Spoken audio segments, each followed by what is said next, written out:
What's up, folks? Pete 58 with a special Halloween episode of Is It Real? Now, I love Halloween. I'm sure every kid in America still does. And any adults out there, I wondered, when you celebrated, do you remember your parents, saying, don't talk to strangers. They're wandering around. This is their night.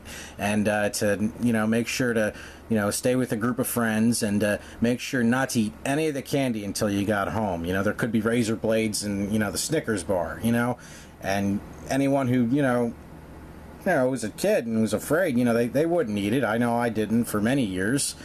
And when I grew up, I always paid attention to the news, and I would see it on like October 30th or the early evening on the 31st.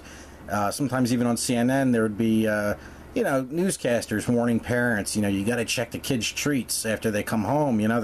There could be a syringe in there, back in the 90s when that happened to Pepsi or something. Now, never once in my life did I ever hear afterwards of anything ever being found in, a kid's Halloween treat, or some kid getting snatched, or someone dying from tampered Halloween treats. I just never heard it, and even as an adult, like I said, I would pay attention for it on the news, but I'd never hear it. So I began to wonder, if any of this was real, or, just irrational fear, like, getting hit by lightning. Is it something that actually has ever happened, or, it's just something somebody made up and it just, got a life of its own. Well, during my research, I came across Joel Best, a professor of sociology and criminal justice at the University of Delaware. Now, he did a report titled Halloween Sadism, and he found about 80 cases dating back to 1959 in which some kind of sharp object, a needle, a razor, was found in Halloween treats. Only 10 were minor injuries. The worst was a woman requiring a few stitches. Now, Professor Best in his article concluded that after all his research, that virtually all these stories, including the ones with the injuries, they were hoaxes, either done by a parent or child. There's more details to it. I highly recommend you go to a website. I've included the link. It has everything about Professor Best's report.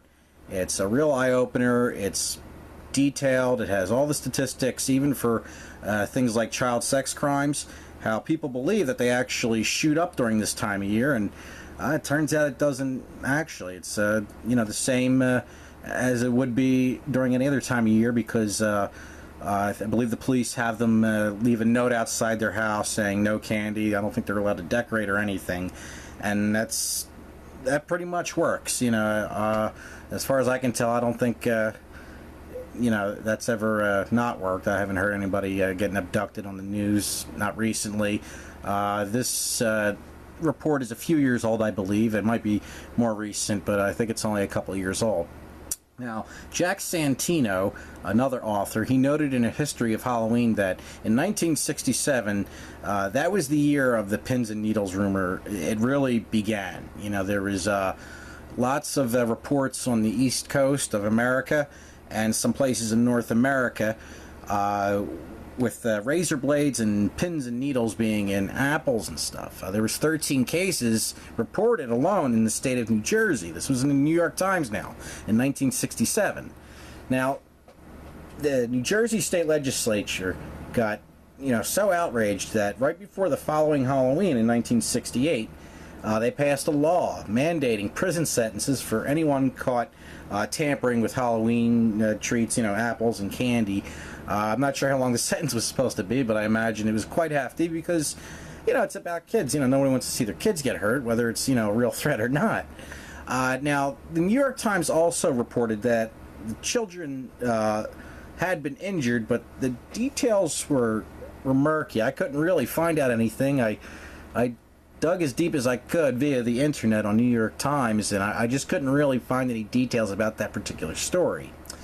You see, before the 60s, the greatest fear, I guess, for Halloween and finding something in the candy is poison.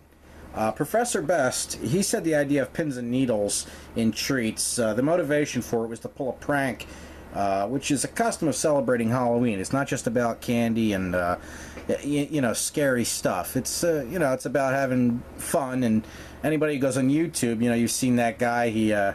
I think he jumps out of a trash can. He tries to scare the other guy, and he gets punched in the head. Well, you know, Halloween's about that. It's about, you know, scaring people and you know, making them think, you know, you know, there's somebody. Oh, who's that? And, you know, all that stupid stuff. This particular story. Most urban legends that I've researched, you know, before the internet, they work through word of mouth. You know, it's, you know, the hand in the hook story, an old urban legend. You know, that's not really an official story. What, you know, it's not like it was in, you know, officially covered by a newspaper. This urban legend of pins and needles, you know, you can mostly credit it to the New York Times. I mean, it's just, it's really amazing. I've researched a lot of stuff with urban legends, and I haven't come across one that, you know, that started in a newspaper. I'm sure there are, but it's just, this one is just such a surprise because there wasn't very many details about the story with the 13 cases in New Jersey. And, you know, you think, you know, maybe, you know, there would be, because it's the New York Times. You know, it's not like a tabloid paper, but, you know, in the end, it seems the story of tampered Halloween treats, you know, it's about as credible as Caledon 21 or the, you know, the Eagles winning the Super Bowl. And the story, you know, although an urban legend, you know, it survives through fear and, you know, cautious parents. You know, it's, as I said, when they're handed down through oral tradition, some of these stories, you know, relating to Halloween, yeah, they're going to be meant to scare you or, you know, tell a spooky story. This urban legend, like I said, you can credit to the New York Times. It's like it's engaged in its own official campfire tale for adults with young children. I mean, anybody with kids, you know, they're going to be afraid, even if, you know, there's no chance of them ever biting into an apple with a razor blade. It's, you know, it's still scary. Nobody likes the idea of it.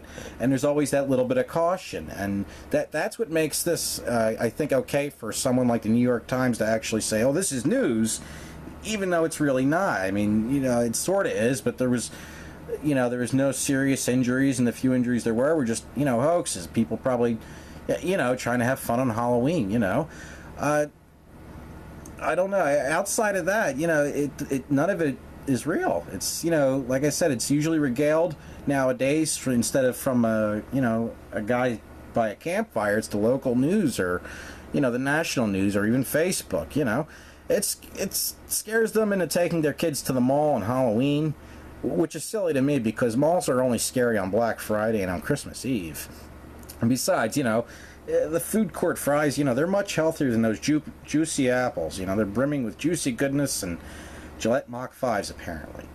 Now, on top of that, it kind of sets fear into our children. You know, we're constantly telling them, you know, our children, you know, don't talk to people. You know, anyone who gives you a piece of candy any other time of year, you know, don't take it. But, you know, during Halloween, it's okay. Well, you know, it's just one of those things that doesn't really make any sense. You know, we can take strangers' candy, you know, on October 31st, but, you know, on the 1st of November, oh, forget that. You know, I don't know. I mean, if I checked my kids' candy, it would be just to steal the Twix bars and the Jolly Ranchers.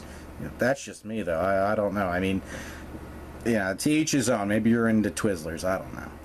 Well, you know, thanks for watching. I want you to check out all the included links to this episode in the description. You should really, you know, read some more if you're a parent. You know, that way you ease your mind. You know, Halloween's coming. It's supposed to be, you know, fun. You know, you don't want to be paranoid. You know, that's what ISIS is for. All right, please spin dash that like and sub button, and please share this video.